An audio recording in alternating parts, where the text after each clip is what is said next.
Hey, this is Sandy, And Randy. and we're here on AT Corner. Being an athletic trainer comes with ups and downs, and we're here to showcase them all. Join us as we share our world in sports medicine. Welcome back to another episode of AT Corner. For today's episode, we are continuing our talk on ultrasound. I loved it so much, I wanted to keep talking about it. More like keep reading about it. Yes, definitely. But this time, it's not the ultrasound you think. This is a new style of ultrasound that's been coming out probably the last decade, I'd say. But done on the same machine or? A different machine, Okay. But the idea is the same. So, for this episode, we are going to review the physiological effects of low-intensity ultrasound. Don't worry, it's going to be a lot quicker than the last episode. We'll discuss the clinical evidence for the use of long-duration, low-intensity ultrasound, and then we'll explain the reason why long-duration, low-intensity ultrasound may show improved results compared to your traditional form of ultrasound. Okay, so before we start, I just want to make sure that we're on the same page. So we said that it's not on the same machine that your typical therapeutic ultrasound is on, but which one are you talking about? So this machine's, like I said, it's a very new concept. Not a lot of people have probably seen it out there, but essentially this unit kind of looks like a little TENS unit, and there's on the end, it almost looks like a bandage that the ultrasound part attaches to, and then you place it on whatever body part you're trying to ultrasound, and it just stays there for up to 4 hours. Oh, that's very long intensity. So when we say long duration, we are talking long duration. Oh yeah, long duration, that's what I meant. So don't worry, the intensity, they factored that out. It's like 0.13 watts per centimeter squared. All right, I didn't even know you could go that low. Oh, this machine has done it. But, I mean, they had to account for that for it being 4 hours. And we'll explain why that means something. So this is like wearable ultrasound. This is a wearable ultrasound unit. Okay, cool. This is exciting. So, in the last education episode, we talked about the effects of ultrasound. And for low intensity, long duration ultrasound, the physiology is going to be the same, right? The sound waves create what's called cavitation. This is oscillation of the microscopic bubbles that are in biological fluids. And then as those bubbles vibrate, it increases the flow of fluid around the bubbles, also called microstreaming. But what does this mean in the tissue? Those are just fancy words. What does it actually mean? I know that's what Sandra was thinking. So in the tendons, low-intensity ultrasound has been shown to increase collagen synthesis. So you actually see an increased expression of type 1 and type 3 collagen. Both of those types of collagen are very important to the healing process, especially in tendons. There's an improved collagen alignment, which anytime we're trying to do rehab or soft tissue, that's what we're trying to do. We're trying to make optimal alignment of collagen.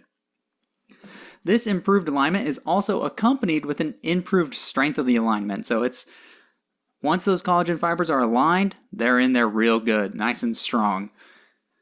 And then overall, this led to an increase in the tensile strength of the tendon compared to placebo. So you're seeing a stronger tendon going forward. So is this paired with strengthening or movement? So the studies that we're doing, like looking at these kind of parameters, were in animal studies or in tissue culture studies. So there really was no other intervention. For muscle tissue, you see an improved satellite cell proliferation, which satellite cells are very important to the healing of muscle because they help form the base that the scar or the healing muscle tissue is going to be working through. So they're kind of like that first building block. So they're very important. You want those around. And then you also see an improved protein expression. I mean, muscles and protein, you need them. For the ligaments, it's very similar to what you kind of see in tendons. But there's also improved mechanical properties of the ligament compared to a control, which is usually no ultrasound. And those ligaments are able to absorb almost up to 70% energy applied to the ligament compared to no treatment at all. So it's a much stronger ligament after. And this is attributed to also a larger collagen diameter compared to control. So now you have a thicker band of collagen. It's nice and strong. Nice. Okay, well, so we are talking about tendons, muscle, and ligaments. And this is a non-thermal ultrasound, or is it continuous?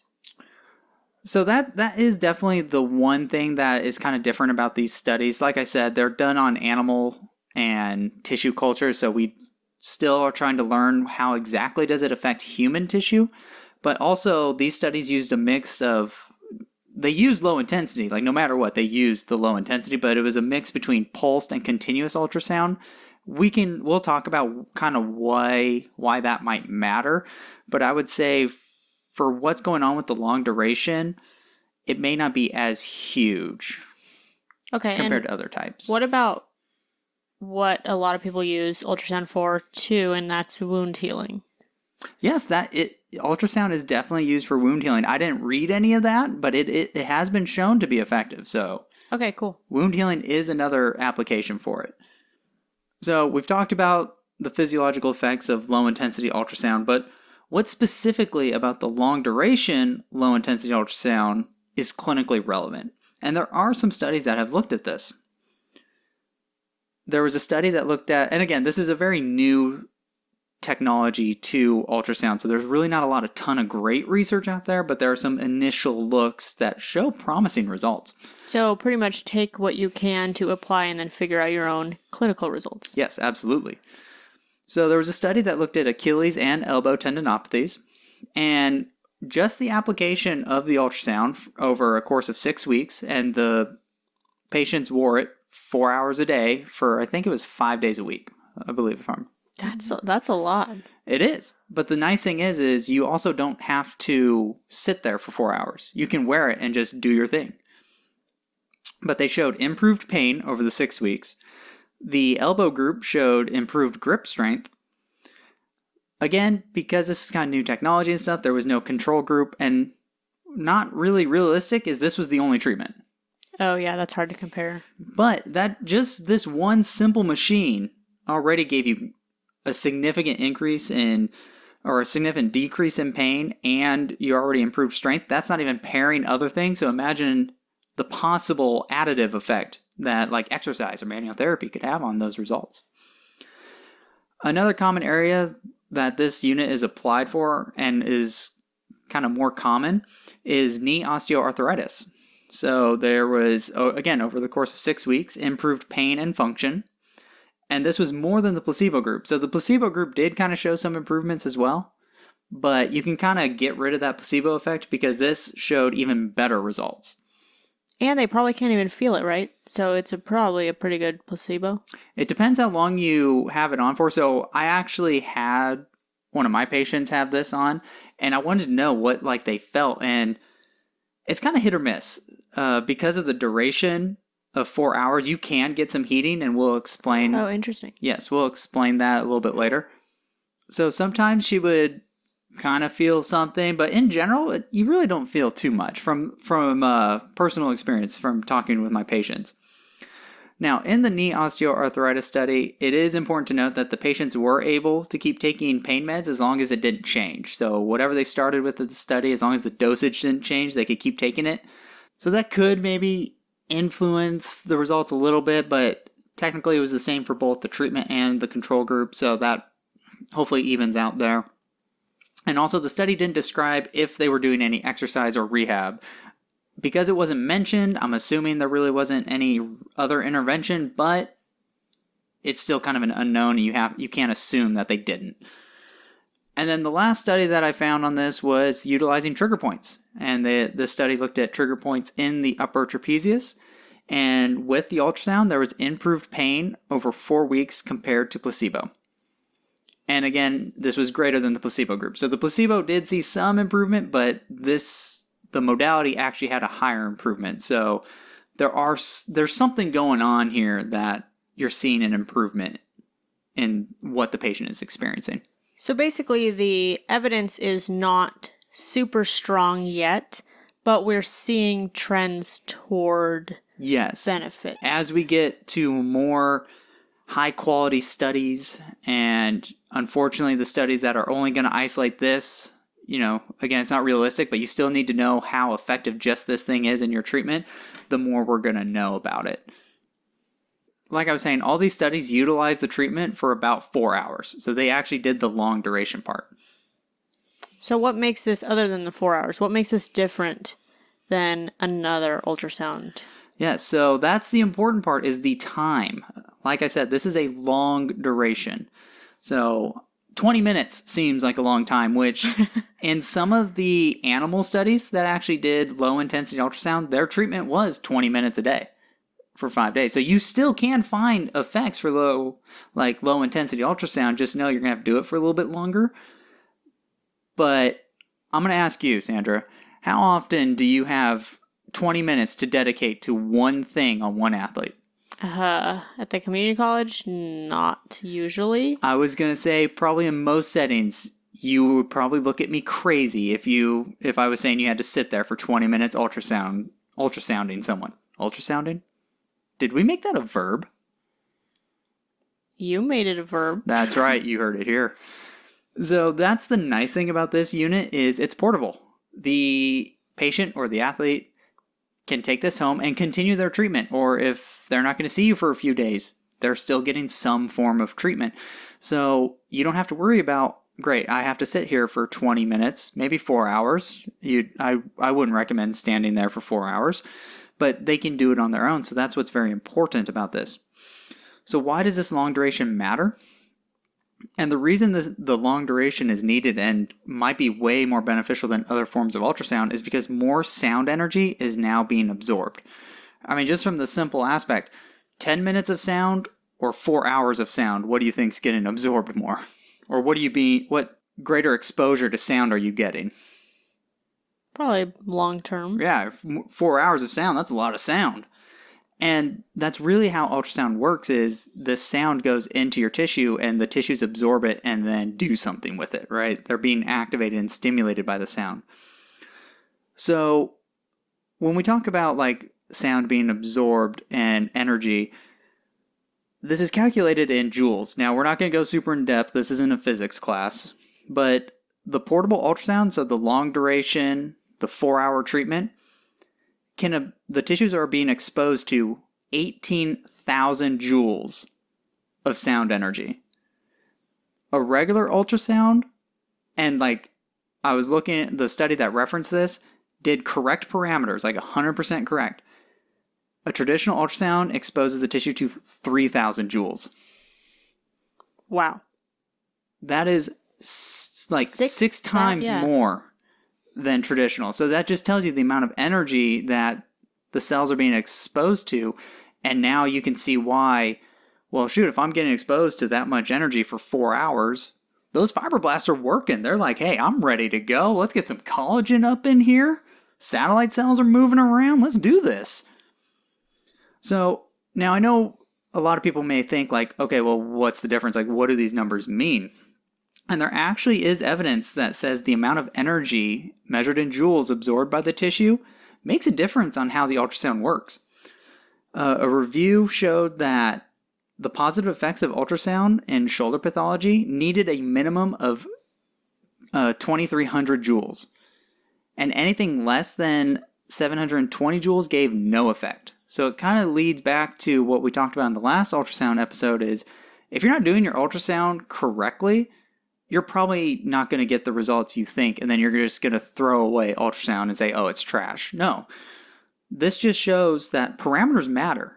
And it's a whole complex kind of formula to figure out how much joules are being absorbed by the tissue.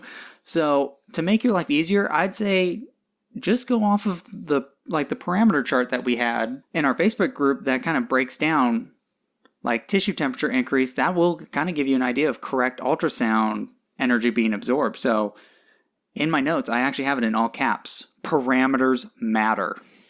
Yeah, I'm going to say the same thing I did 2 weeks ago. Don't stick your pizza in for 5 seconds and expect it to get hot.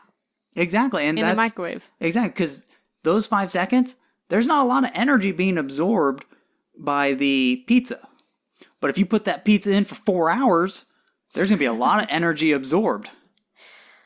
Yeah, too much. In the pizza's case, in microwaves, too much. But I hope that makes sense. Just, you don't have to calculate how many joules to understand if you're supplying enough energy. Just do your correct ultrasound parameters, and that will probably give you the correct amount of energy that the tissue needs to absorb. And also, that's the nice thing about this long duration ultrasound. It's already preset. That's literally really all the nice. patient has to do is click an on button and then set the time. It goes from a range of 1 to 4 hours, and the machine does the rest. It's already a preset intensity. So that's another thing that you can, if you have this unit or are interested in getting it, you can just give it to the patient, and you know you're going to expose the patient to the correct amount of energy to get those physiological benefits of ultrasound, especially long duration ultrasound. Is this an accessible modality? Like, what is the price point? It is an accessible modality. As with most modalities, it is a little expensive, but also it is FDA approved and is covered by insurance. Oh, so you don't necessarily have to buy it through your school or institution or wherever you can are? have it prescribed. Oh, interesting. That's kind of a game changer. That's nice. That's how we got our units, is we got it through insurance. Okay, good to know.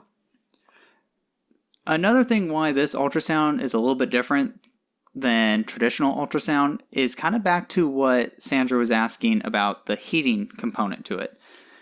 This thing is going to be on for 4 hours. And we've already talked about how frequency and intensity and then the duration can all impact how it heats. So you can get heating from this modality.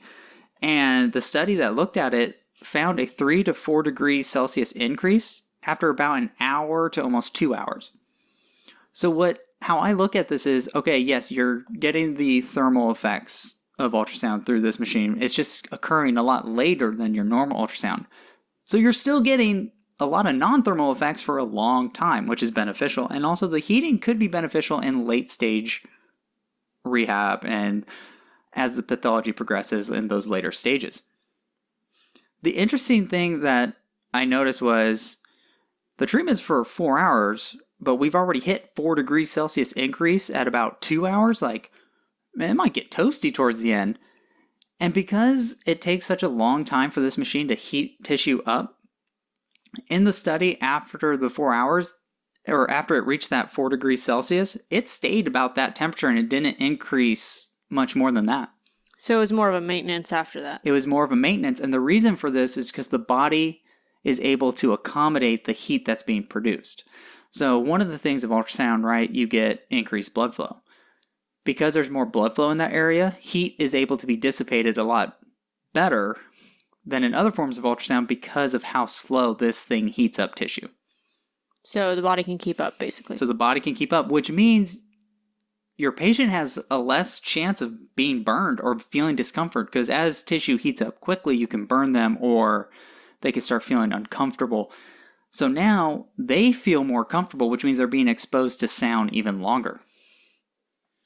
Nice. Yeah, and if you look at we talked about the non-thermal effects in the previous episode, but it took almost around 10 minutes just to get maybe 1 degree increase. So you're still it's a very slow progression. So there is that component to it as well. Also, what I thought was very interesting, and I didn't put in the notes, so I'm kind of freeballing here, is there was actually a difference in time that this was applied for, like injury stage. And there's actually better results detected when this is applied sooner to the time of injury rather than later. Kind of like what they were saying originally with ice and inflammation. Yeah. So you saw better tendon healing when the ultrasound was applied on day 1, and it went through like the whole like 2 weeks, 6 weeks, and all that stuff, compared to if you applied the ultrasound 2 weeks after the initial incident. You saw way better results. Compound interest. Exactly. Ooh, this is now a financial podcast. Compound interest in the body. So, yeah, that's what I got for long duration ultrasound. I'm starting to use it clinically myself. I found pretty good results with patellofemoral pain, kind of chondromalacia, like a lot of stuff that you're like, I really don't have a lot to like affect how they feel. And, we use this ultrasound unit, I think about 4 weeks every day for 4 hours. And she saw a huge improvement in pain. She couldn't come in very often for rehab just because of work schedule and school schedule.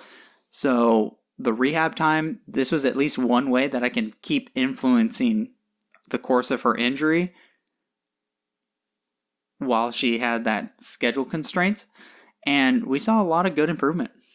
That's actually a really interesting concept you brought up about compliance. And not necessarily compliance because of preference, but compliance because of time constraints. Yeah, I mean, not all your patients or student athletes are on scholarship. And, a lot of them do have to work. And especially in outside of athletics, right? Your patient population has to work and they have other obligations. So sometimes it makes it hard to show up to the clinic. I mean, we're lucky because we're in a traditional setting, so we're pretty much exposed to our athletes almost every day. But that's not the reality in some places, so sometimes it's even hard just to show up 2 to 3 times a week for treatment. And that's kind of one of the benefits that this could have is you're able to give something to the patient that can give them an impact in their pain and actually decrease their pain without having them to go through a ton of treatment or having to see you. So it saves money from travel. It could decrease opioid usage and pain medication. This could be one alternative to that. All right, so I know that you were saying throughout this episode that there's not much research on this, and the research that we have is just showing the starter benefits, but we're not really into that in depth. We know what is going on yet, right? Yes. So where can our listeners do more reading, the ones that you used, and then also maybe look for more sources? Yeah, so we'll have the references on our website. So I'll have my full list of references there. So those are all the ones that I used. Kind of the company that's, we're not trying to advertise for a particular company, but the one that a lot of these studies used was the SAM Recover device. It's kind of like what I said. It looks like a portable TENS, but it's a long duration, low intensity ultrasound. It's already pre-programmed. You can go to their website and they have some of their clinical evidence listed there. But yeah, we're not sponsored by them. No, we're not. No. But that's why I have personally used their device, and that's what a lot of the research out there has used this particular device. So you can feel good that if you do get this device, it's actually in the studies that have been showing these benefits. So you can feel good that there's actually something there. Nice. So you guys, if you are new, Randy talked about our Facebook group briefly. So if you want to head over to facebook.com/group/AT Corner Podcast, you can also join our group. It is free. It's called AT Corner Community. So you can also just search that on Facebook. Also, if you are new, we do every other episode as education or stories. This was an education episode. So next week we're going back to our stories, and then we might take a small break. If you guys are listening to this in real time, we're going to take a small break so we can get ready for next season. It's already been a year. I know, that's crazy. Don't worry, the break won't be very long. We'll be back before you know it. And when we come back, we have a very, very exciting announcement. Yes, we have a lot of things in the works that are coming to you that are just, we're getting better. We're stepping up our game. Can't wait. You got anything else to add, Randy? Nope, that was perfect. Thank you for helping us showcase athletic training behind the tape. Bye.